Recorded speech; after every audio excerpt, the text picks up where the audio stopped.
घमंडी पंडित। एक गांव में एक पंडित रहता था। उस पंडित का इस दुनिया में कोई नहीं था।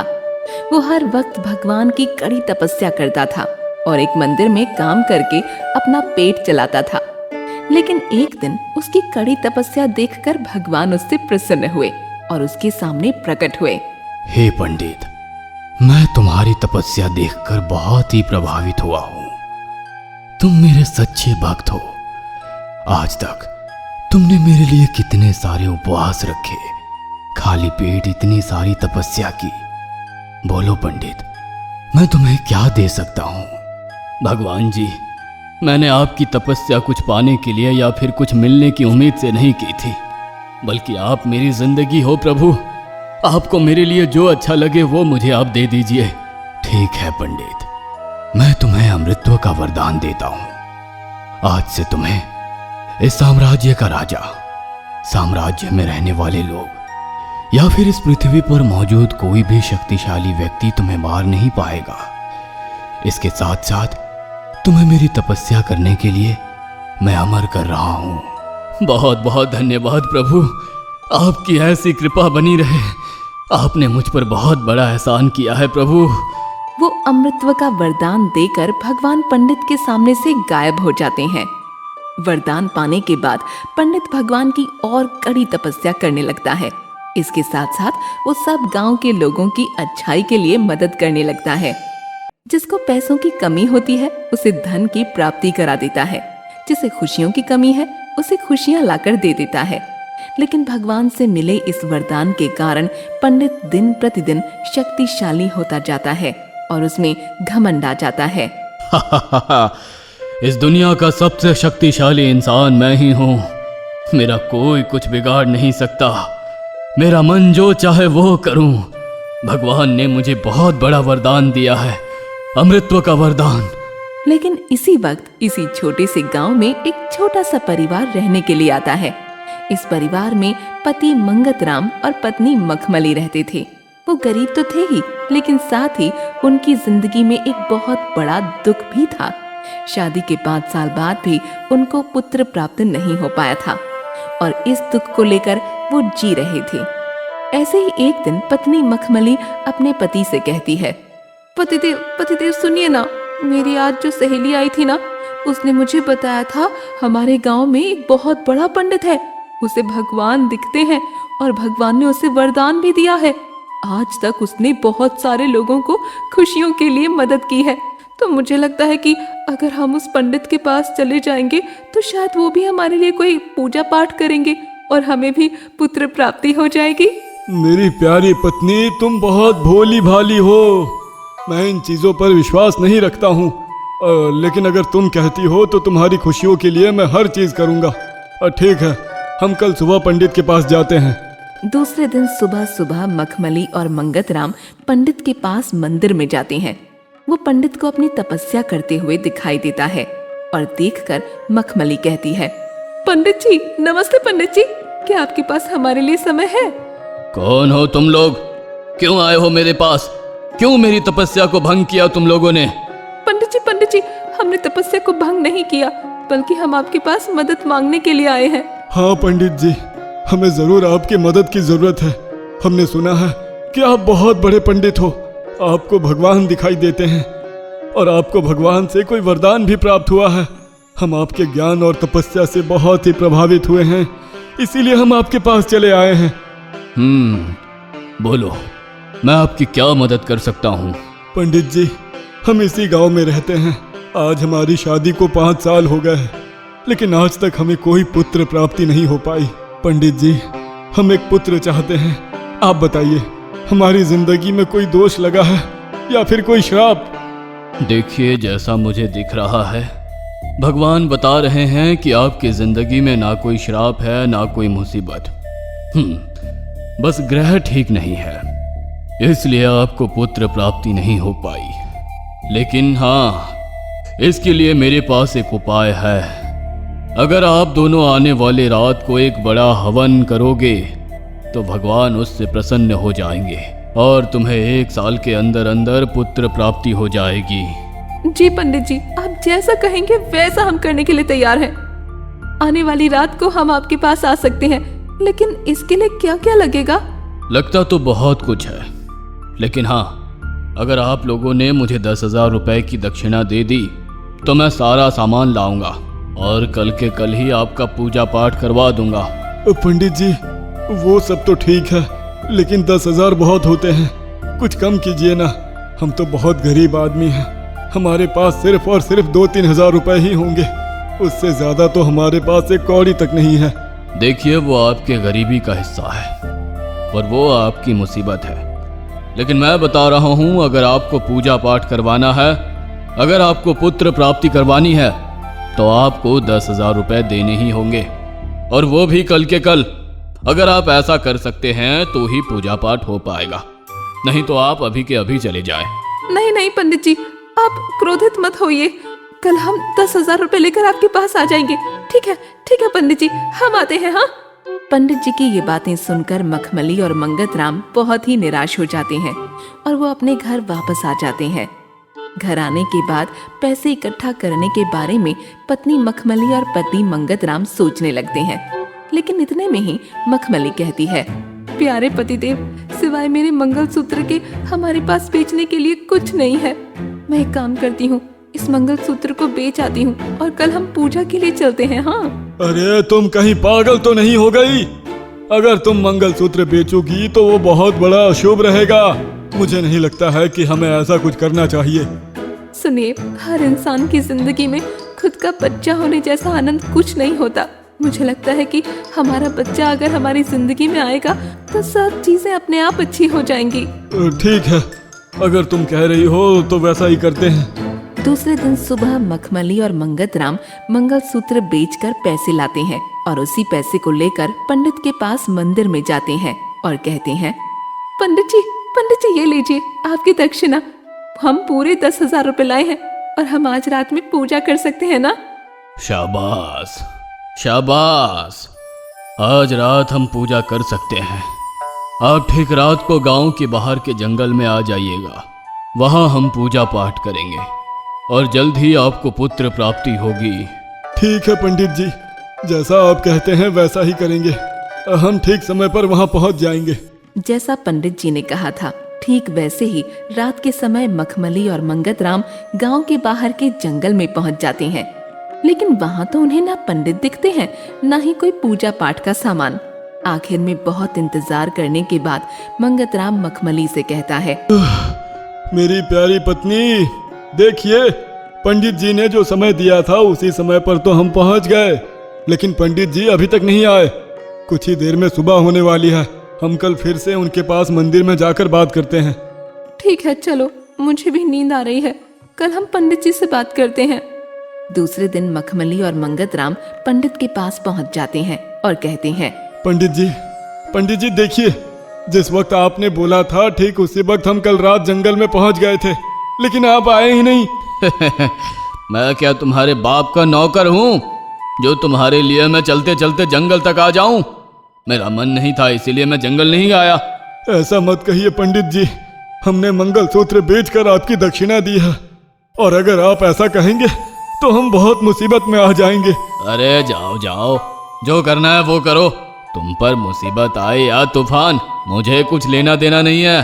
और सुन लो, मुझसे भगवान प्रसन्न है और उन्होंने मुझे अमृतत्व का वरदान दिया है। इस दुनिया में कोई मेरा कुछ नहीं बिगाड़ सकता, समझे? चले जाओ, चाहे जो करना है वो करो। मखमली और मंगतराम अपने घर वापस आ जाते हैं और चिंतित होकर एक दूसरे से बात करने लगते हैं। ऐसा हमने क्या पाप किया है कि ऐसी बुरी घटना हमारे साथ हो रही है? भगवान हम पर रहम क्यों नहीं खाता? अरे छोड़ो, भगवान हम पर क्यों रहम खाएगा? हम तो गरीब आदमी है ना। सुना है भगवान सिर्फ और सिर्फ अमीर लोगों का ही साथ देता है।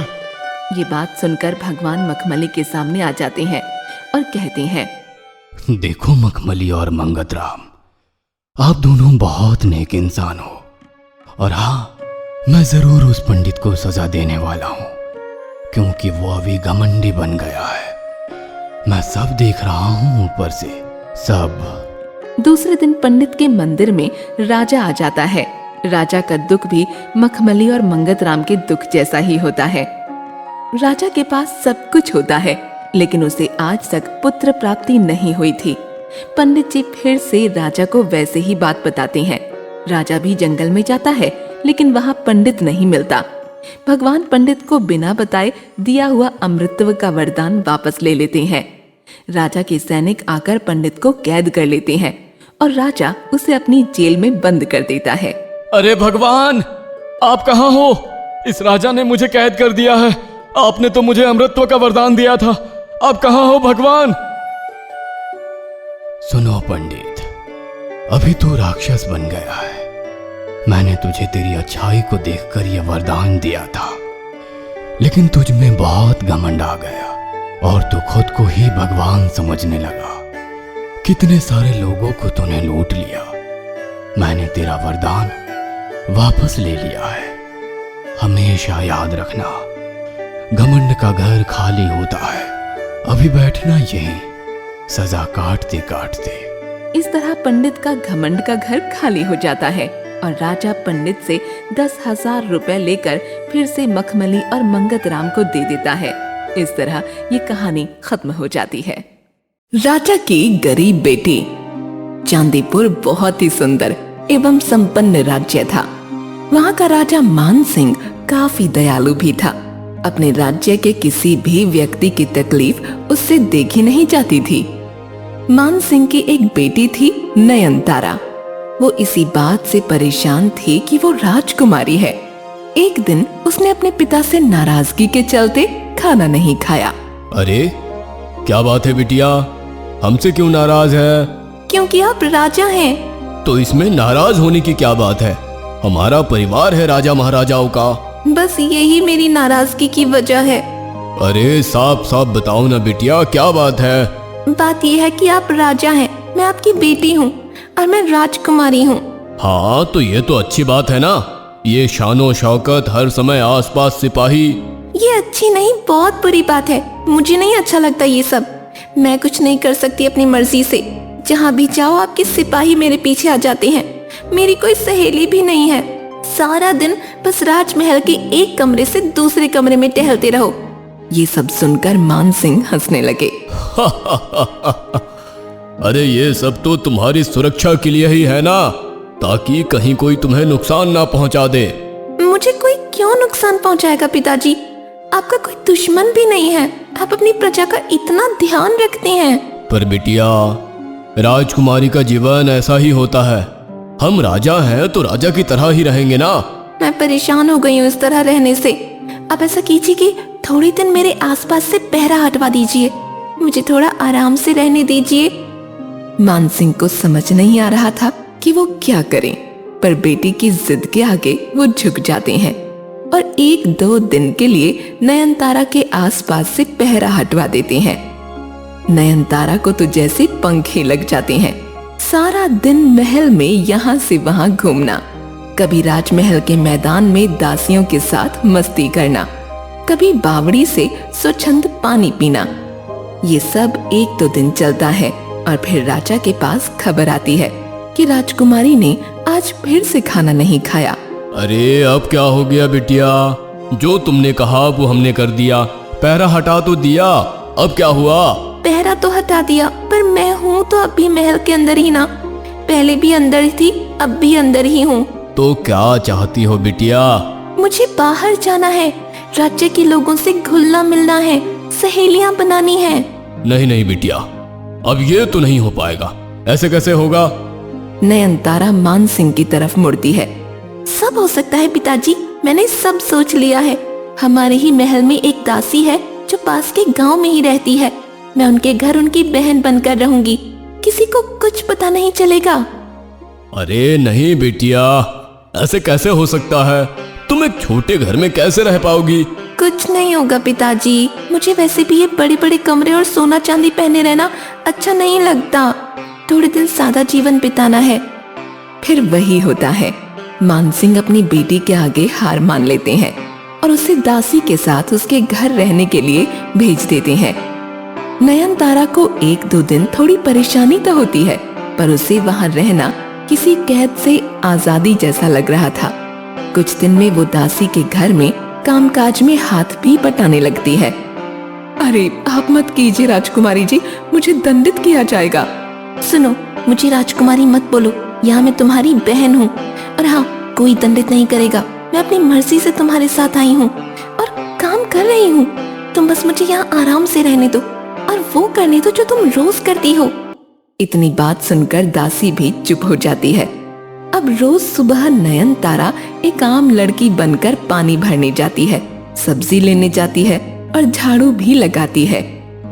एक बार जब वो पानी भर रही थी तो उसने देखा उसके पिताजी ने सिपाही के हाथ कुछ मोहरें भेजी हैं, पर उसने सिपाही को वापस भेज दिया। उसने न सिर्फ लेने से इनकार कर दिया बल्कि सिपाही को वापस आने के लिए भी मना कर दिया। महाराज, वो एकदम साधारण लड़की की तरह जीवन जी रही हैं और मोहरे लेने से भी मना कर दिया, पर वो खुश बहुत दिख रही थी। खुश थी? बस फिर ठीक है। एक बार की बात है, जब नयनतारा कुएं से पानी भर रही होती है तब उसके हाथ से रस्सी छूटने लगती है।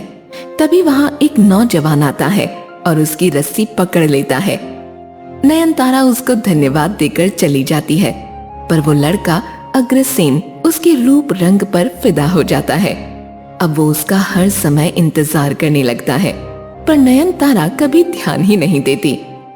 काफी दिन हो जाते हैं तो एक बार नयनतारा अपने पिताजी से मिलने का मन बनाकर उनसे मिलने चली जाती है। अरे बिटिया, कैसी हो तुम? हम सिपाही भेजकर छुप छुप कर तुम्हारी खबर तो लेते रहते हैं, पर तुम अब खुद बताओ, तुम कैसी हो? मैं बहुत खुश हूँ पिताजी, और आज तक किसी को कोई शक भी नहीं हुआ। वापस कब आओगी बिटिया? तुम्हारी शादी भी तो करवानी है। पिताजी, मैं शादी उससे करूंगी जो मुझे पसंद करेगा, ना कि आपकी धन दौलत को। ठीक है, मैं कोई जबरदस्ती नहीं करूंगा, जैसा तुम्हें ठीक लगे वैसे ही सही। इधर जब अग्रसेन को नयनतारा दिखती नहीं तो वो दासी से पूछता है, वो तुम्हारी बहन नहीं दिख रही है आजकल, कहाँ है? क्यों, क्या काम है? नहीं कुछ नहीं, बस ऐसे ही।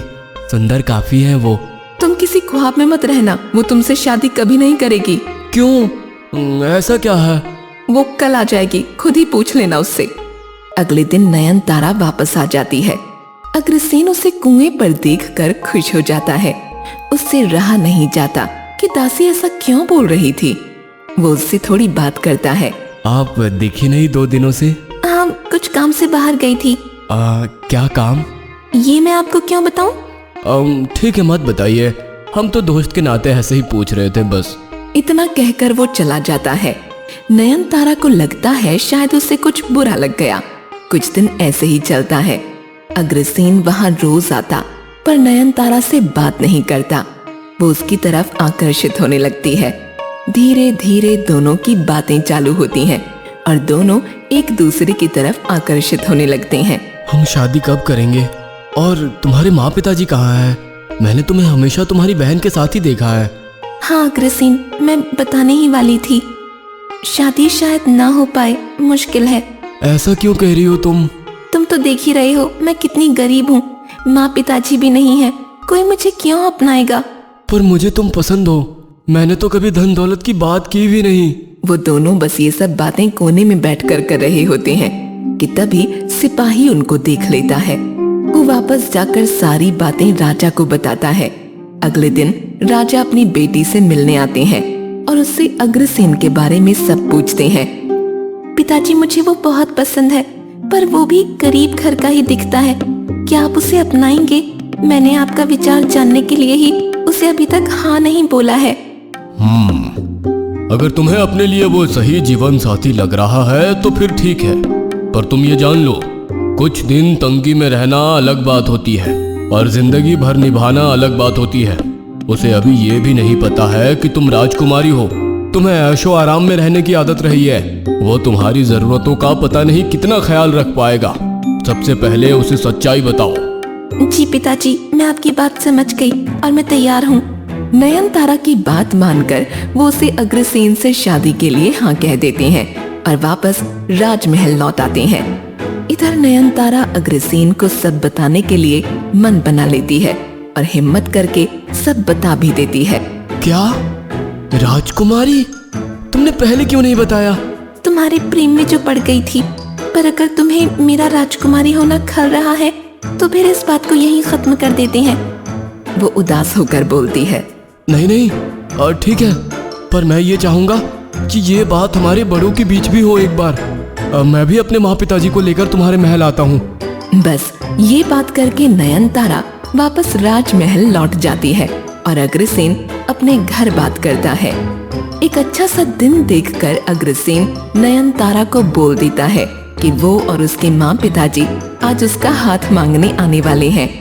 उनके स्वागत की सब तैयारियां हो जाती हैं। कुछ ही देर में एक सजीला सा राजकुमार बैंड बाजे के साथ उसके द्वार पर आता है। उसके पीछे पीछे हाथी घोड़ों की सेना होती है और राजा रानी भी। किसी को कुछ समझ नहीं आता। फिर नयनतारा ध्यान से देखती है तो उसके होश उड़ जाते हैं। वो अग्रसेन ही होता है। अग्रसेन, तुम ऐसे? अग्रसेन नहीं, राजकुमार अग्रसेन राणा सिंह। क्या? जैसे तुम सच्चे प्यार की तलाश में साधारण जीवन व्यतीत कर रही थी, मैं भी अपने महल से दूर रहकर वही कर रहा था। जब मैंने अपने माँ पिताजी को तुम्हारे बारे में बताया तो उन्होंने अपने सैनिक भेजकर सब पता करवा लिया। वो दोनों बात कर ही रहे होते हैं और तब देखते हैं कि उन दोनों के पिताजी भी मित्र ही हैं। बस फिर सबका भव्य स्वागत होता है और शुरू होती है शादी की तैयारियां।